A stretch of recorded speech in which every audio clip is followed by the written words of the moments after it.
Assalamualaikum warahmatullahi wabarakatuh. Welcome back to my channel. Jadi pada kesempatan malam hari ini gue ingin membahas nih ya tips-tips mengganti velg buat mobil Honda City, terutama yang City GD8, karena mobil ini adalah mobil Honda City GD8 tahun 2006. Ya, jadi pada kesempatan kali ini gue ingin membahas velg saya yang saya gunakan ini ya. Jadi bisa dilihat ya, velg depan, velg belakang kelihatan, Jak. Gak usah dibelokin biar gitu aja, Angel. Badan gua kelihatan kan? Oh enggak. Jadi harus dari sini. Gue berdiri kelihatan. Oh ya. Kalau gini kelihatan semua. Nah, jadi ini ya, depan sama belakang. Ya, jadi yang velg yang saya gunakan ini adalah velg Walkmeister ya kan. Ini adalah Walkmeister keluaran pertama ya. Jadi lebarnya depan itu 7 dan yang belakang ini 8 lebarnya. Jadi velg ini termasuknya velg yang sangat dicari dulu di zamannya ya kan. Cuma yang kalian yang hobi main statik tergantung ini sih selera masing-masing. Kalau saya sih emang dari dulu sukanya velg Walkmeister, makanya saya cari velg Walkmeister ini.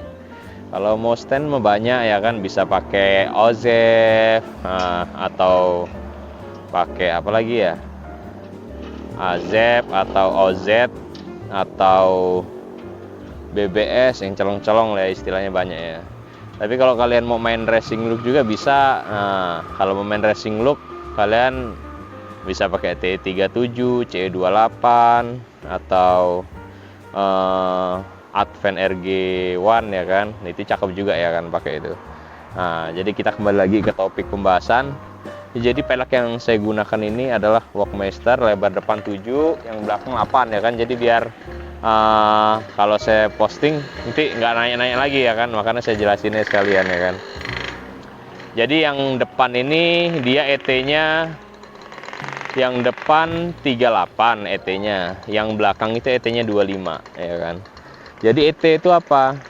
ET itu adalah sumbu tengah roda ini ya, antara sumbunya sama palangnya. Jadi semakin ET-nya besar, contoh ET 40 ya kan. Jadi velg itu semakin masuk, dia rata sama body lah istilahnya ya kan. Tapi kalau semakin ET-nya kecil, itu bannya semakin keluar dia. Velg itu semakin ngeluarin dari batas fender ini. Jadi kalau ini kan masih di dalam ya kan. Ini ET-nya 38. Karena lebarnya 7, jadi ya masih masuk di dalam fender ini.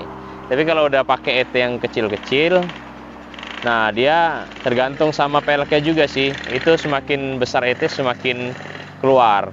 Nah kalau yang 8 itu saya pakai ET-nya 25, dia lebih kecil emang, ET 25, lebarnya 8. Cuma saya chamber keadaan ban belakang. Waktu itu saya chambernya itu 2 ring.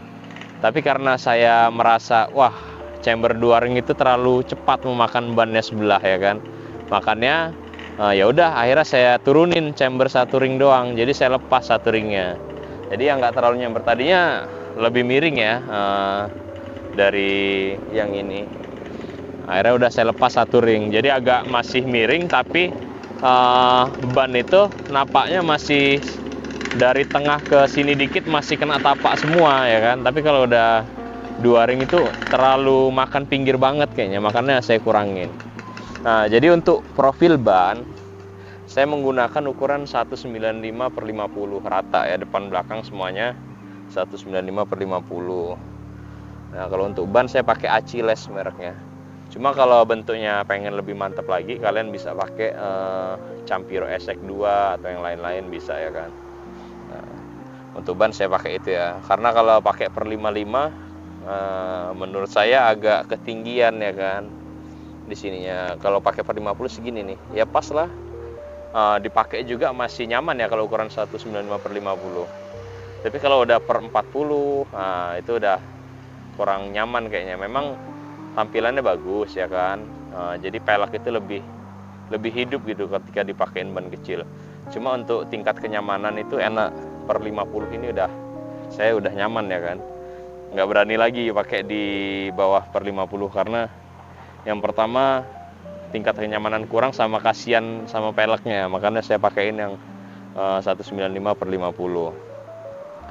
Ya, jadi buat kalian yang pengen ganti pelek, silahkan pakai pelek sesuai keinginan masing-masing ya kan. Kalian mau dipakai apa dulu alirannya. Kalau mau stance ya yang bagus, kalau saya boleh kasih saran, biasanya sih orang pakai Workmeister atau Azef ya. Azef bagus juga sih kalau menurut saya. Saya sukanya dua itu, Azef sama Workmeister. Tapi kalau kalian mau pakai merek jenis yang lain, ya itu tergantung selera masing-masing, emang kembali ke pribadi masing-masing. Ya terus itu gimana sih Bang kekuatan pelek kalau pakai pelek racing? Kalau menurut saya sih tergantung ya. Jadi semakin apa ya istilahnya ya, kalian menemukan pelek yang KW ya semakin berat ininya apa, peleknya itu, bobot pelek itu. Kalau pelek KW itu semakin berat ya kan. Tapi kalau pakai pelek-pelek yang original atau yang lain-lain tuh ya emang enteng peleknya, dipakai enteng buat lari enak, terus kualitasnya bagus juga, jadi dia kuat ya, bahannya juga bagus. Kemudian apa lagi ya,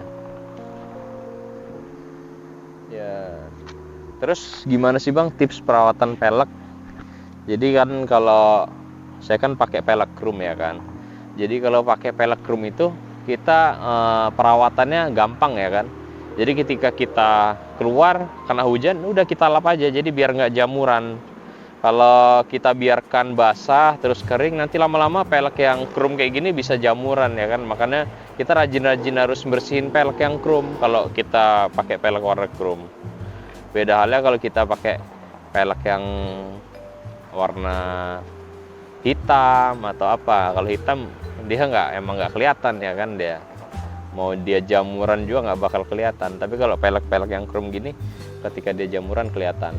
Kalian cukup atau kalau peleknya jamuran, tinggal beli aja obat jamur kaca, itu bisa ya, kita olesin aja di pelek buat bersihin ya. Ya mungkin cukup sekian ya konten gua tentang pelek ini. Jadi peleknya Workmeister, lebarnya depan 7, yang belakang lebarnya 8 pas ya, jadi 78, profil bannya 195 per 55. Jadi ini double PCD ya, 100 sama 114. Banyak kok, kalian bisa beli di Facebook aja, tinggal gabung di jual beli pelek, tergantung di wilayah kalian ya kan. Kalau saya kan tinggal di Tangerang, jadi saya bergabung di jual beli pelek Jabodetabek ya kan. Ya mungkin cukup sekian review dari pelek Workmeister ini. Jangan lupa yang suka dengan videonya, like, comment, and subscribe, dan share sebanyak-banyaknya ya. Semoga video ini bermanfaat buat kalian. Saya akhiri, wassalamualaikum warahmatullahi wabarakatuh.